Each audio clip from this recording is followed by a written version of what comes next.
Reese's peanut butter cups are the greatest, but let me play devil's advocate here. Let's see. So, no, that's a good thing. That's definitely not a problem. Reese's, you did it. You stumped this charming devil. Disney Plus and Hulu better together in a brand new bundle. Ready for an adventure? The greatest stories ever told on Disney Plus with The Mandalorian and Disenchanted. That's wicked. Wicked good. Critically acclaimed fan favorites on Hulu like Pam and Tommy and The Bear. Let's take it up another level. Save big when you bundle both for just $9.99 a month. We're so good together. All of these and more now streaming. Savings compared to regular monthly price of each service. 18 and over only. Access content from each service separately. Offer valid for eligible subscribers only. Terms apply. See DisneyBundle.com for details.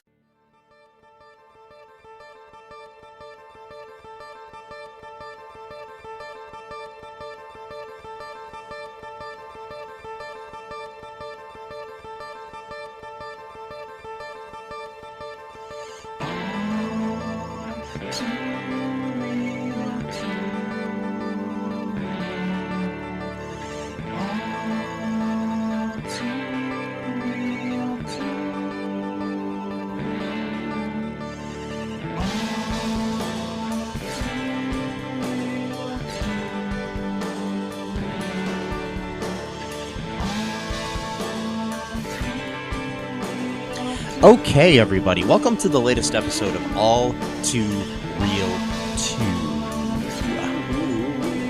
My name is Michael Lee Collins II, and with me, rocking it and rolling it into the 80s is... Matthew, 80s, I can't think. But Matthew Haas, I couldn't think of That's a good. good nickname this time. I'm just going to call you Matthew. Ooh, I like that. Just like a one name thing. Yes. Like Brent. Okay. You're like Prince or Cher or Madonna. Yeah. Okay. All popular in the 80s. I wasn't that popular in the 80s because I was just like a little kid, but like. But they all were. So. They all were. Yeah. So it works. Yeah. Anyways, today on the show, I'm an 80s and 90s child. Yes. Because I was born in the early 80s, so I have enough memories of the 80s to be considered an 80s child, but I was primarily more 90s, early to mid 90s child. So I'm like in that little in between, place or whatever. Yeah, I was born in the late 70s, so I was an 80s child. Yeah, a little bit of exactly. 90s, not much 90s, but a little bit. Yeah. Yes. So, anyways. On today's show, as we venture into our series called Pilot Era, where we look at television shows that lasted one season or less, and we look at the pilot episode of those shows, we're looking at That 80s Show, a show that premiered in January of 2002, and aired its last episode in May of 2002. It had 13 episodes. It was kind of, but not a. It was not a direct, but kind of a spin-off of That 70s Show, which was a, much better, more loved television show.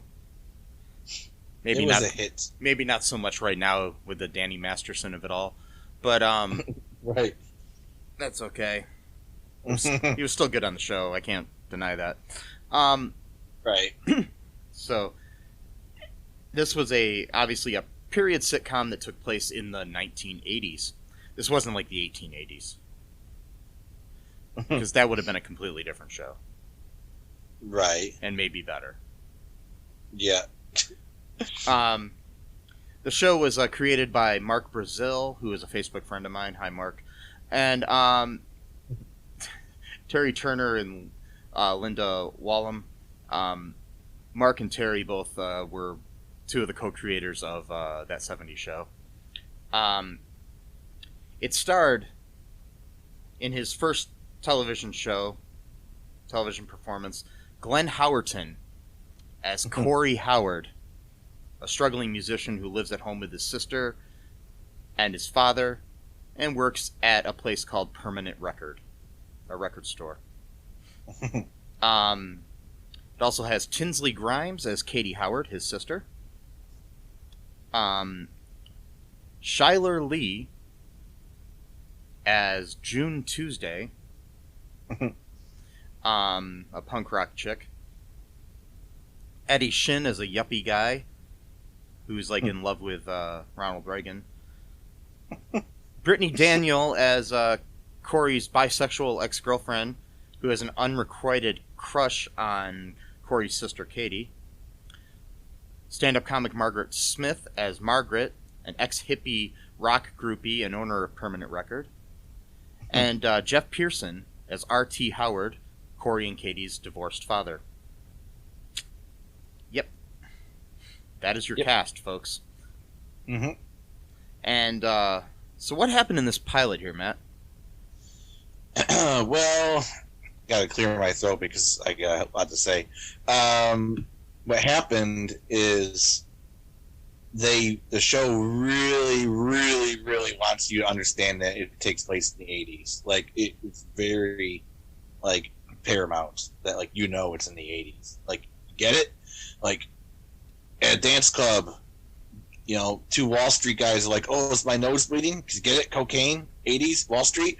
A guy's on his mobile phone, like, I'm at a phone. It's not a payphone. And he, like, shakes his ice. Like, you hear the ice? It's like, get it? Sorry, one of your Facebook friends is like the Korean. I don't mean to be too harsh. But anyway, it starts off like, Glenn Howerton's character, Corey, is, like, at the dance club, and he ends up finding, like, his ex-girlfriend there, and he doesn't even realize that they've actually broken up all the way or whatever. And she's like, no, it was a real breakup and stuff like that. Sorry if there was, like, any, miscommunication or whatever. And, he's just kind of, like, pretending to not, believe her or whatever. And, he goes home. His dad is, like, kind of like a jokey kind of character. I don't really know how to really pinpoint his very male chauvinist, misogynistic sort of typical dad of the 80s sort of thing. Yeah, he's just kind of got that thing. And plus, too, he's like, he dotes on his daughter as being like the good one. Like, oh, she's an entrepreneur because she's like trying to do a candle business or service or whatever. Yeah. And which is funny because they talk about his philosophy degree, which is hilarious because he plays Jack Griffin in AP Bio, and he literally is like a philosophy professor at a philosophy. Yeah. I just thought that was kind of funny, Not sure if that was connected at all, or probably not. Yeah, it was just kind of funny, And he works at the record store, and like the owner is just like, I don't even really know, like, she's like a blank slate character. I mean, she doesn't really have like any emotions at all. Like, she's just kind of like, yeah, I used to hook up with this rock star, like type of thing. Like, in really good. Actually, they did write to Margaret Smith's strength though, because that's how she does. She's a really funny stand-up comic. Okay. And that's kind of how her delivery is, and it works really well in the stand-up world. Maybe not so much in a sitcom. But, yeah. But she's kind of this one-note, kind of one-liner sort of really funny comic. She was really big in the, like, I don't know, 90s and 2000s and stuff. So I think she writes for Ellen DeGeneres now or something. But she's pretty funny. That's cool. Yeah, so for some reason, though, he gives his buddy a ride to work every day, even though he's like some big time. Which I didn't really understand that aspect of it. It's like he's like some, like, I don't know, corporate dude or whatever, and yet he can't afford his own car for some reason or something, and needs like his philosophy major best friend works at a record store to take him to work at whatever. Well, it should be that it's probably that he wants to be a big, time yuppie, but he's not really a yuppie. Oh, I see. Yeah. Yeah. He's I don't know, it's just a weird, like, the weird thing about this episode, is like, it seems like half the time it's trying to be like a satire about like a show from the 80s, and then half the time it's almost like pretending to be a show from the 80s, but like not really done on purpose. Like that wasn't like the intention, you know, like because like when they're riding in the car, there is like this funny moment, a brief funny moment, where they're like you know, I can't believe what happened to you, and like I can't believe what happened to you, and all this kind of stuff, and like, you know, and like the you know his friends like listening to like one of these like self-help bullshit tapes, like I am successful, and you know, all this kind of stuff to like, you know, pump them up or whatever, and then Corey takes the tape out and puts Talking Heads in there. You know, the guy's like, you know, like, you know, the lyrics basically saying like, how did I get here? This is not my beautiful life or whatever. And then like Corey's like, I deserve a big house, you know, like kind of making fun of it, you know.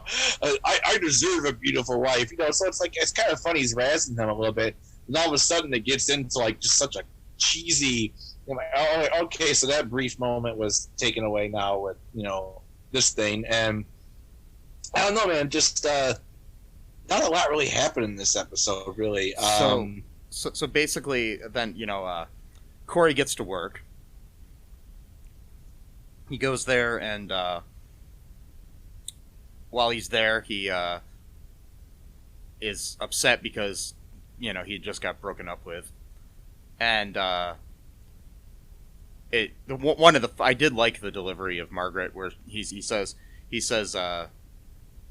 something like you know, I got broken up with I got dumped by my girlfriend for a woman.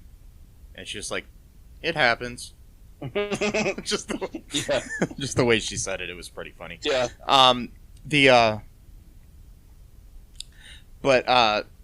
So while he's there, he ends up meeting June Tuesday, played by Chyler Leigh,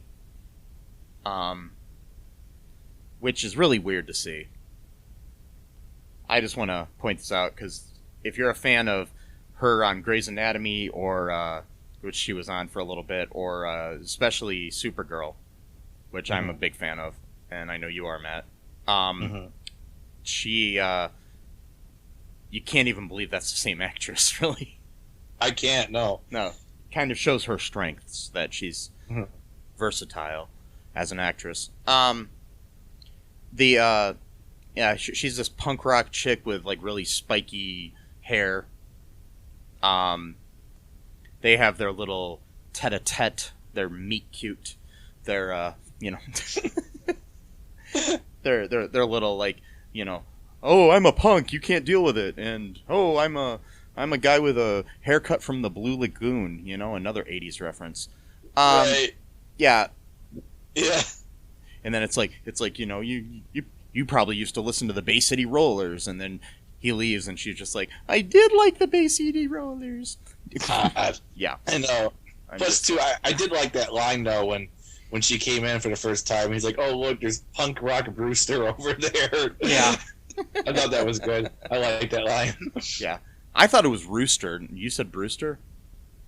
You know, I said Brewster, like Punky Brewster. Yeah, I thought it was... I thought he said Rooster. Oh, okay. But I'm not sure, because... I just assume because that show was from the 80s. Yeah, it could be. It could be that he was going... Either one of them is kind of funny. Yeah. Yeah. But I like Punk Rock Brewster better than Rooster. That's a good band name right there, Punk Rock Rooster. Yeah. Actually, Punky and the Brewsters. No, I'm joking. No, I had a punk band once for like a really short while, and I actually had really stupid song titles, like one was called Punky Brewster, Will You Marry Me? Like, yeah. You know, like just like whatever, like just stupid stuff, like just because I was watching episodes of the show one day, and I was like, "Oh, that's a good title for a show." The lyrics had actually nothing to do with the show whatsoever. It was just that was the name of the song, and then we had another one called "I Shot Jr." I was basically watching a lot of like '80s shows, I think, and it just for some reason, and of course that song had nothing to do with JR or being shot. And in fact, actually in the lyrics, I even specifically mentioned that I Shot JR is a metaphor for losing hope in life. No idea why. The band only lasted about a month, and it was just me and my brother, him on guitar and me on vocals. No drums. Well, not even a drum. You lasted a fourth of the time that this TV show lasted. Yeah, I guess so. We did one performance at Headliners, or the Hard Hat Cafe, as it was called back then, I think, for a battle of the. This is a weird story. Sorry. So I'll be done in a second. For a battle of the bands thing, and I swear to God, though, like people actually loved our performance, even though it was completely ridiculous. Like I think it's because they knew it was a big joke. Because we opened up with a song called "The Albanian Slave Revolt," which was just a completely botched history lesson that I had read off the internet one time, where it was about how, I guess, like the Ottoman Empire was trying to encroach upon Albania or something like that, and then the Albanians revolted against them. So I was like, "Oh, cool! The Albanian Slave Revolt. Okay, I guess that sounds cool." And the lyrics to that song were pretty stupid. Anyway, sorry, that was just a weird, weird tangent right there. But we were called Attack of the Id. I came up with that name, and the id, is like the opposite of the ego. Yeah. The id's kind of like basically like the stuff you don't have control over. It's kind of like the reactions that you have when you don't have like a strong ego to put you in check or whatever. Anyway, yeah, fun times. And speaking of Punky Brewster, you should check out the Peacock the Peacock reboot of that. That was really good. Also on Hulu, Soleil Moon Frye has a documentary out that she directed called Kid 90, which I watched, which I highly recommend anybody watch. It's her home movies and stuff from the 90s when she was growing up. Oh wow. Yeah, it's pretty. I don't know. It's a very moving documentary. I highly recommend it. So, anyways, back to that '80s show. So, So later on, the dad came into the store. Was that before or after? When was that? I don't know. At some point, he comes into the store. This was after he got broken up with, I think, because she mentioned, because at first, the boss said, like, you're going to be both working together or whatever, and then I think the next day. Yeah. So there's like a scene at one point where it's just, the scene where the sister, Katie, mm-hmm. is just sitting there randomly being completely 1980s. There we go. Yeah. So she's just sitting there with a wine cooler in her hand, listening to Love is a Battlefield on the MTV or whatever. Mm-hmm. Yeah. And singing along with it and dancing. And then Sophia, Brittany Daniel's character, the ex-girlfriend of the brother, comes over, blah, blah, blah. She ends up kissing Katie. Mm-hmm. Yeah. And that's the name of my band, Kissing Katie. It's we only play hymns from the 15th century. It's a weird thing, but it is what it is. But the whole she kisses Katie, and then Katie's like, whoa, what's up, sort of thing, kind of doesn't, she wants to be friends still, and blah, blah, blah. And so then we have a scene later on. These may be out of order, folks, but it doesn't matter. It really doesn't matter. Where they're watching Dynasty, and they're doing a drinking game where you take a shot every time somebody slaps somebody on Dynasty. Yeah. Which, by the way, probably happened only like once an episode. So you would have to watch several episodes of Dynasty to actually get drunk. I'm just saying. But they were taking shots like every 20 seconds or something like that. It didn't happen that often on the show, really. I mean, it was known for that. but it wasn't like the show was just people slapping each other. It happened, maybe twice or 3 times an episode at the most, Maybe they had like a VHS and they just recorded all the parts where they slapped, and then they just took a shot. It looked like they were actually watching an episode. So I'm just saying. No, in my headcanon, they recorded it. It's like, yeah, it'd be like the equivalent of watching, I don't know, like The Office, and taking a shot every time Michael gets mad at Toby. Yeah, which is maybe once an episode, maybe.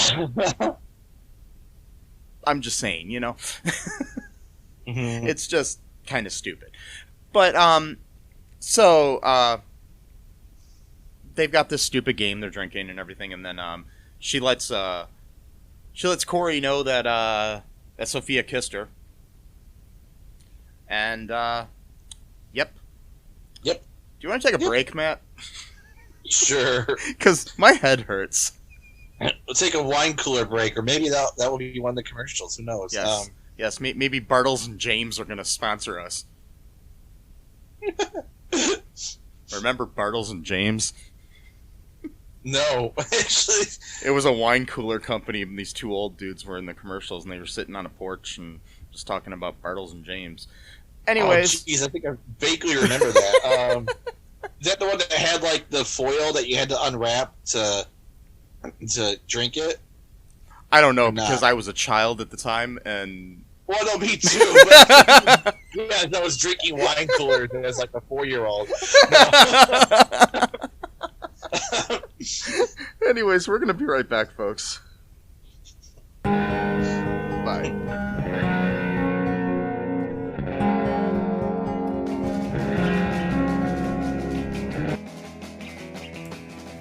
What is Gen X?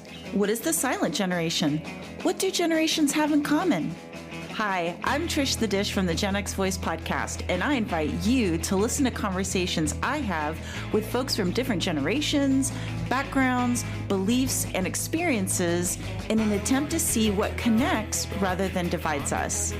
Even though Gen X has been called slackers, Karens, or not mentioned at all in some cases, we are the bridge generation, so I feel compelled to do my part to destroy ageism by bringing all these voices together. And, as a bonus, each guest gets to answer some 80s questions at the end of each show. So download and listen to Gen X Voice today on Apple, Spotify, Amazon, or wherever you listen to podcasts. And let's see how much we have in common after all.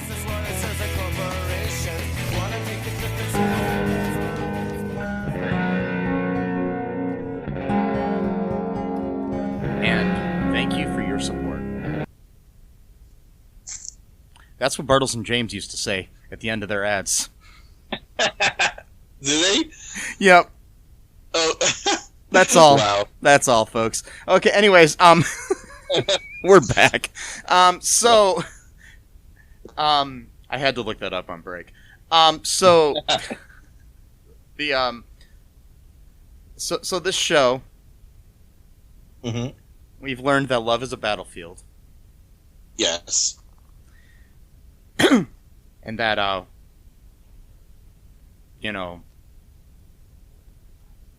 that is not my beautiful house. That is not my beautiful wife. Yeah. Yep. We've learned a lot so far, haven't we? About the 80s. Yes. It takes place in the 80s. Do you understand that? Yes. By the way, it takes place in the 80s. It's in Yeah. it's in the title. It is. Yes. So The title. So next in this episode, after,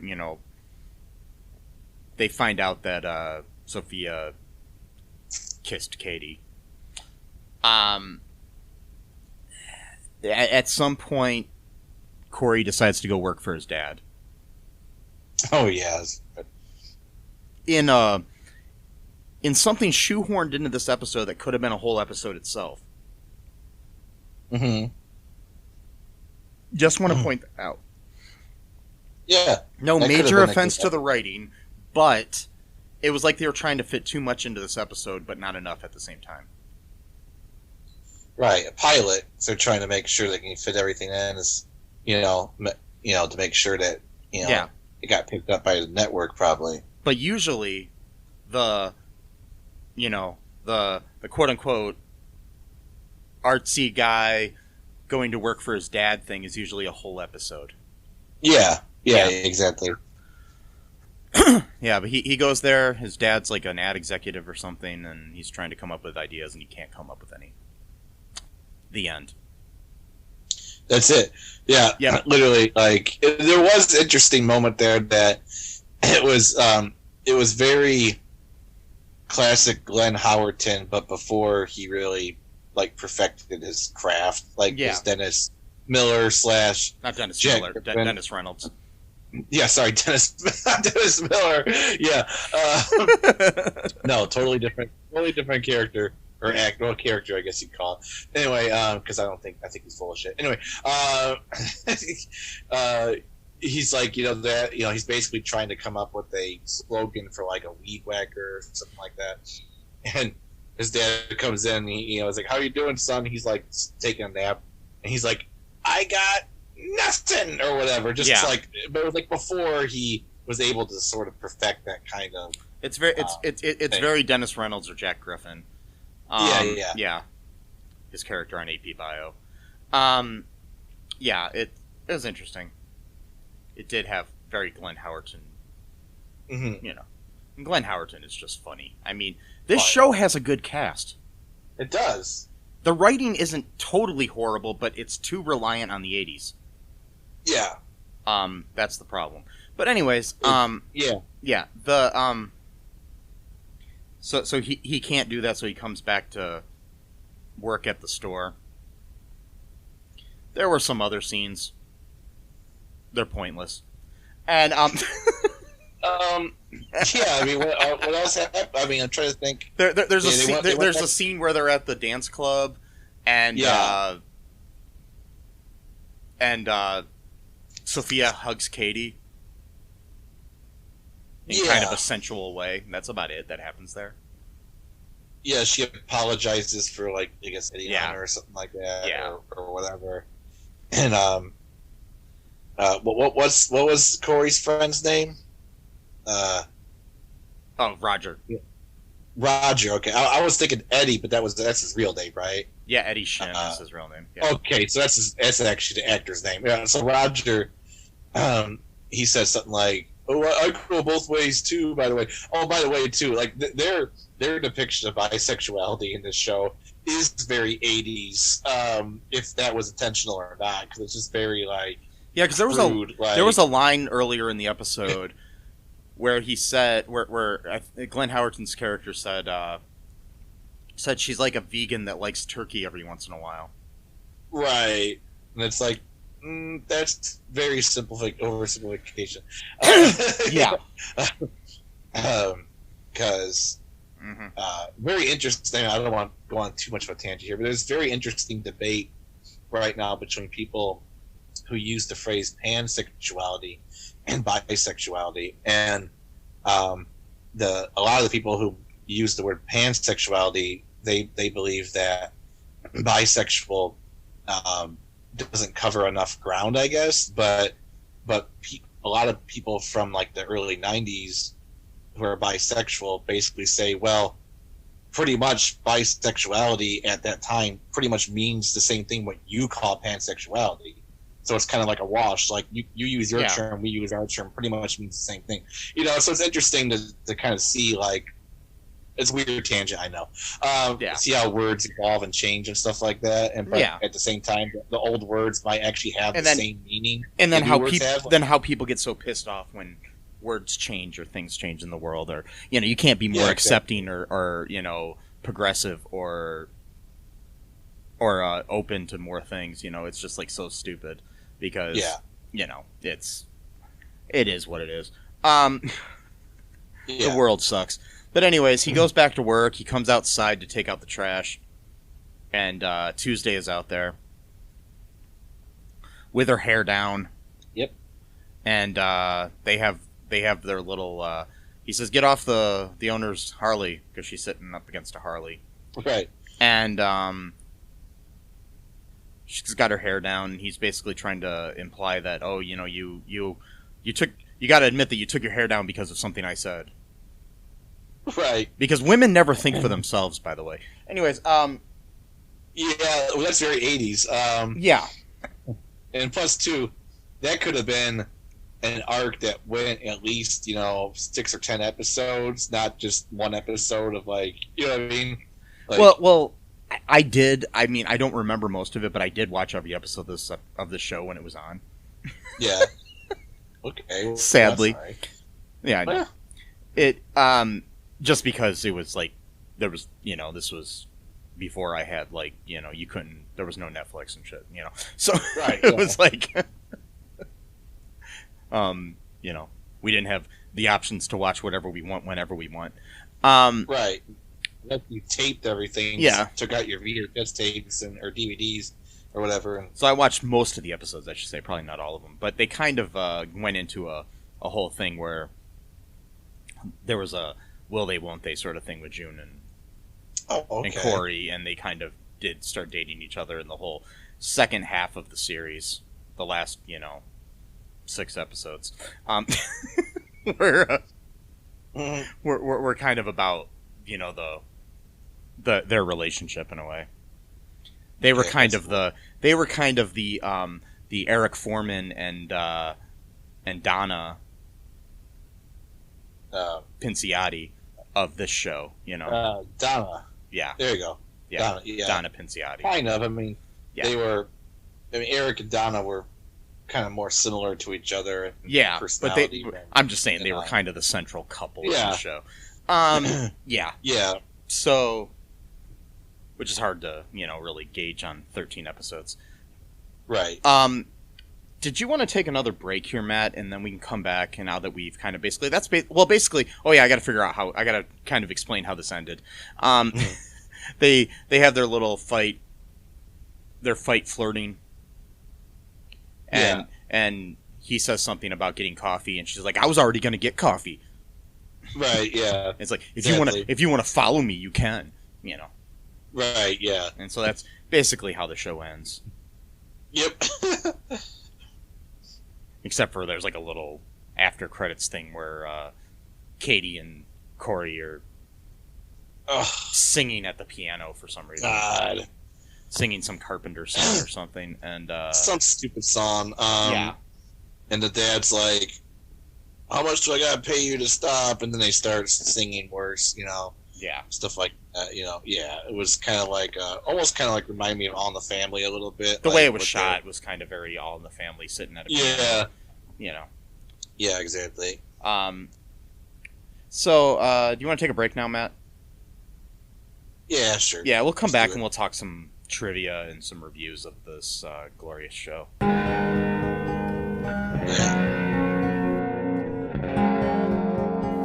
It's the ninja from the Ask the Angry Ninja Show saying, come listen to the show. We got the ninja wife to give you your movie reviews. We got the conscript to give you the ninja news. And we got the battle to talk about your sports. And as always, it is the Ask the Angry Ninja Show. So ask me a question, and we'll give you the ninja knowledge you need for your ninja life. Search for us anywhere you get your podcast from. Just search for the Ask the Angry Ninja Show and enjoy the show. And we are back. Those were some great ads. I agree. I don't know what they were for. Yeah. But I guess they were good. Yeah.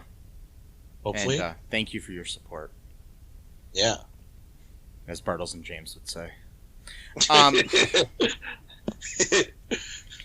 So, okay.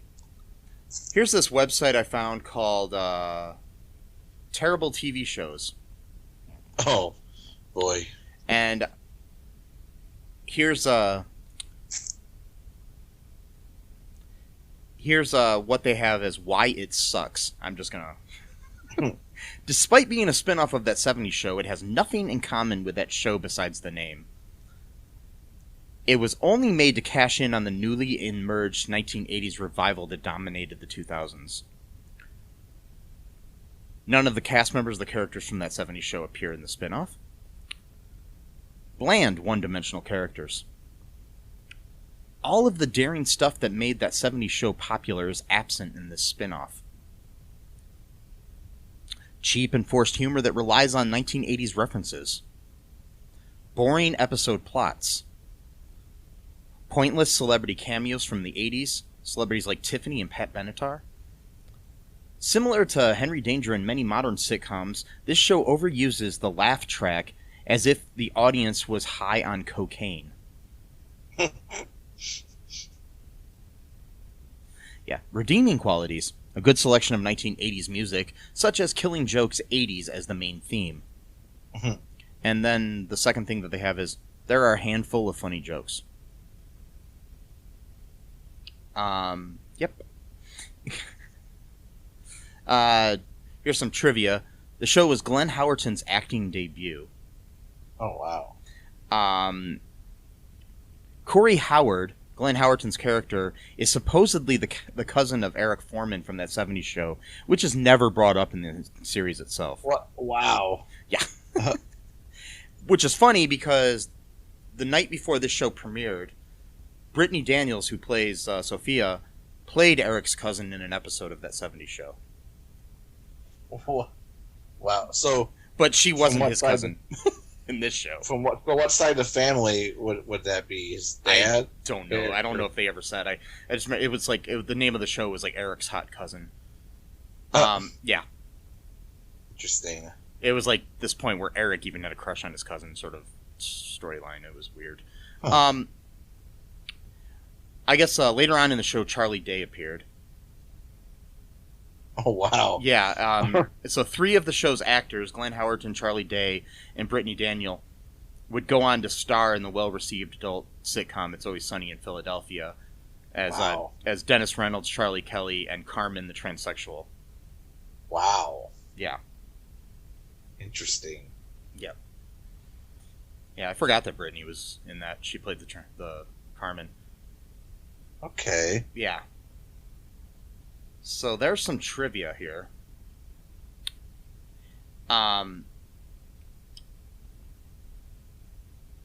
Here's some user reviews from the Internet Movie Database. Here's one called How Bad Can TV Get? This was from HN93, written on the 18th of March 2002. What a poor effort. That 80s show aired in New Zealand tonight, and it was a new high in low for TV. Seriously, unfunny, lame characters, and poor cash-in on the success of that 70s show. Anyone who derives enjoyment out of this probably can't remember yesterday, let alone the 1980s. Good one, Fox. Cancel Married with Children and Futurama and put this on?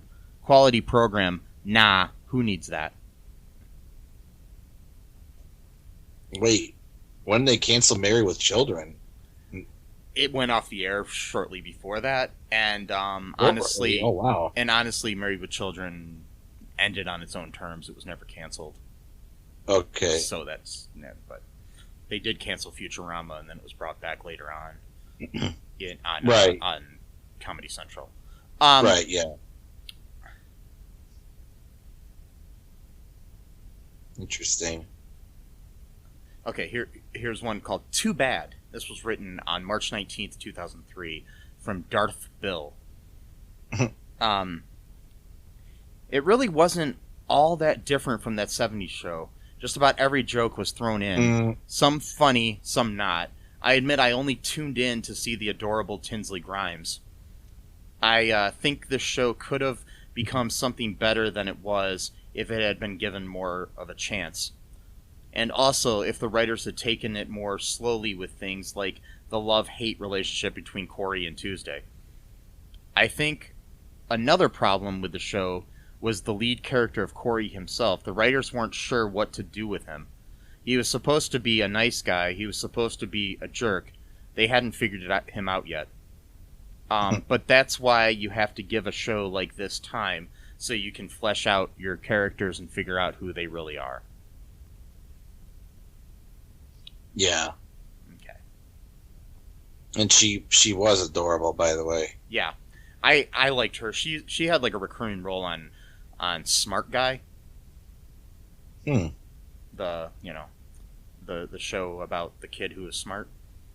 I don't remember that one. It was a show. It starred T.J. Mowry, the brother of Tia and Tamara, and then also had Omar Gooding, the brother of Cuba Gooding, and I just wanted to point that out, that there were two brothers of other people that are more famous. Yeah, it was a really good show. It was like a TGIF show that I think transferred over to the WB. Yeah, it's on Disney Plus. If you haven't watched it, I highly recommend it.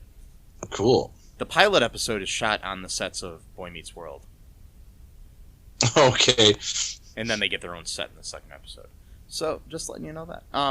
Okay. So, but no, she had like a small role on that from time to time, and I always thought she was cute. Okay. Here's a 10 out of 10 review.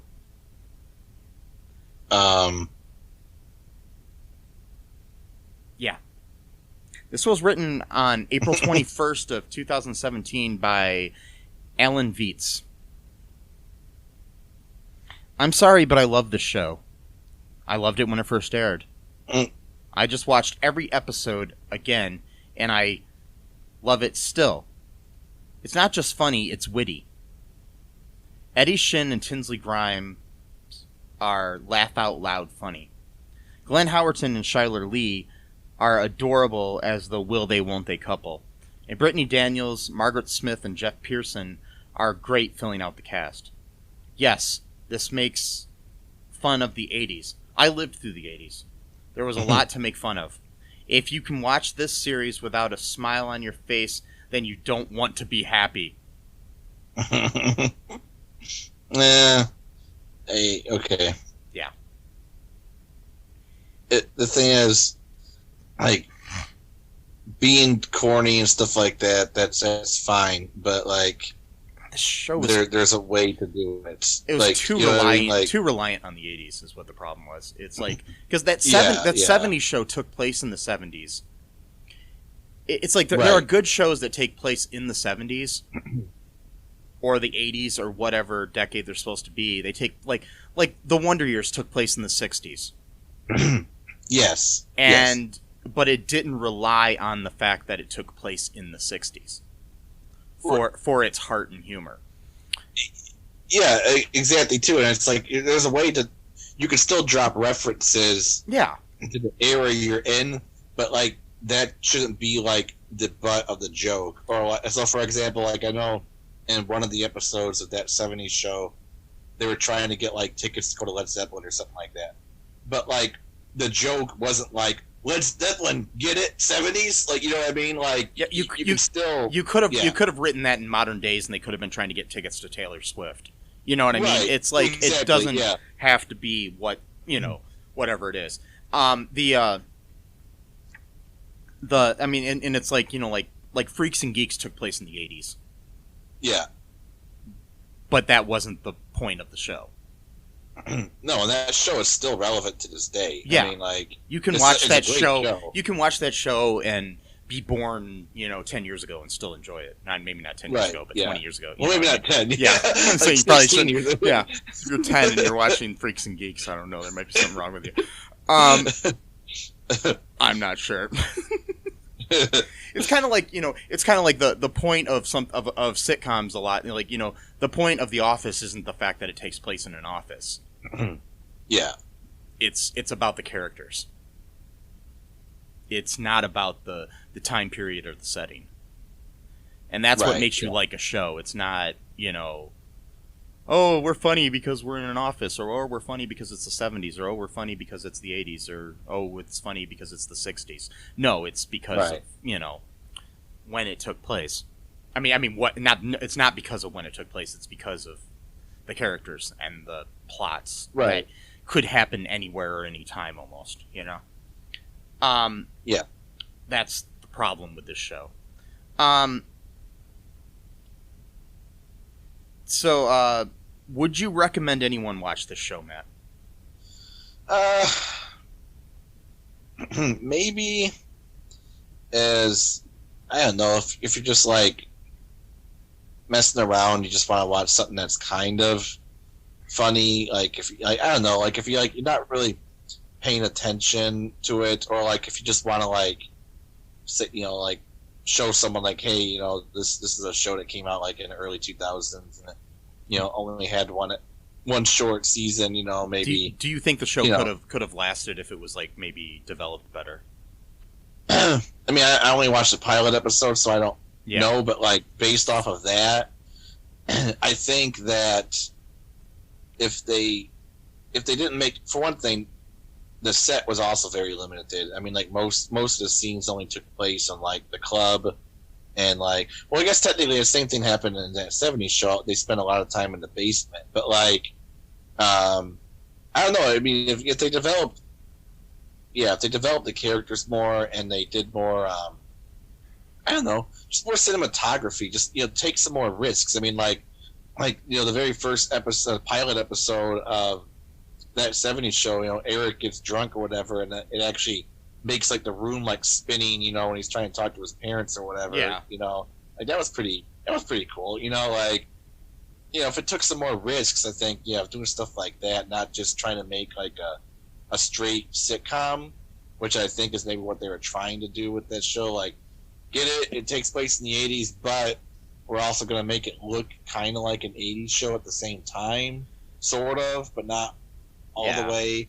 So I think that if they thought about it a little bit more, and maybe if they took more risks, and if they kind of knew exactly what they want to do, because there are shows that sometimes will alternate between like making it a satire about that kind of show and making it like that show too. So it's not like it has to be one or the other. You know what I mean? I mean, there's a difference between like the Brady Bunch movies where they make fun of the Brady Bunch in a way. Right. Yeah. Exactly. Those are good movies, though. And watching the actual Brady Bunch. I think, you know, the only reason to really watch this is to see a young Glenn Howerton and a young Chyler Leigh. Yeah. That's basically it, in my opinion. Mm-hmm. I mean, the rest of the cast are pretty good, but you know, like the dad, he was on that Unhappily Ever After show. Which speaking of Married with Children, which was like basically a Married with Children kind of clone, created by the same people, but with a talking bunny, and but he was basically playing that same character in a way. So it was kind of like, I mean, he's a good actor, Geoff Pierson, but it's just kind of, I mean, I've seen him in a lot of things where he's a really good character actor, but this, I don't know, it just seems like it was a retread. But yeah, like I said, young Chyler Leigh, young Glenn Howerton, young Brittany Daniel, actually. It's good. It's good to watch for that aspect. You know, the cast is good, but I wouldn't really watch much of it. I mean, it's not like a rewatchable show. Anyways, anything else, Matt, before we go? You know, just if you want to check out my old guitar teacher's album, he's a jazz guitarist. He's got a new album coming out called Low Rent Space, from the, what's it called? The Quick Quartet, I think is what the band name is called. Yeah.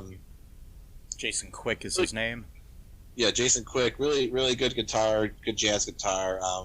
You know, if you don't like jazz guitar, you know, it's not. He's got his own style that's kind of makes it a little bit more listenable for people who maybe don't normally listen to jazz. So it's not like it's too like you got to be like part of the jazz elite to listen to this, you know, type of thing or whatever. I mean, I'm not sure if there is such a thing called a jazz elite. It's like an organization, like, you know, membership kind of thing. Like they're all reptilian people. Yeah, the reptilian jazz. Yeah. So, hey, it's true. We said it on the internet, so it's true now. We don't need evidence. We don't need evidence or proof. No. No. It's in the Bible. Anyways, So, check that out. Check out Matt's music. Be sure to like our Facebook page, follow our Facebook group. Go to all2real2.com. That'll just take you to our Facebook page if you want to go there right now. Do us a big favor. Here's something I haven't asked for in a while. Go on iTunes and give us a review. I don't even care if it's a bad one. Yeah. Just give us a review. Because the more reviews you get, the more chances people will listen to the show. It helps with the metrics and all that shit I don't understand. All that algorithm crap. Yeah. Algorithm. Ooh. Get it? Because Al Gore claims he invented the internet, which we all know he did not, because he's a liberal. That explains it all. Yep. Mm-hmm. I'm Alex Jones, and the frogs are becoming gay. And anyway, so gay, and I subsist on a diet off of beer and chicken wings, buffalo wings, and my voice completely shot. Yep. New World Order. Globalism. Yep. Mm-hmm. Keep America great. Anyways, so be sure to check that out. Like our pages, like our show, follow us. Just whatever you can do, share the show. I want to get us more listeners, and I think we can. Me too. So if because people ask how they can support the show, and that's basically how you can. And if you do support the show, like Bartles and James, you know what I'll say? Thanks for your support. Until next time. Bye-bye. Thanks for listening to All Too Real 2 podcast, a Cullen Park production. Produced and edited by Michael E. Cullen II. Music by Matthew Hawes. Subscribe and share the show. Visit us at cullenpark.com.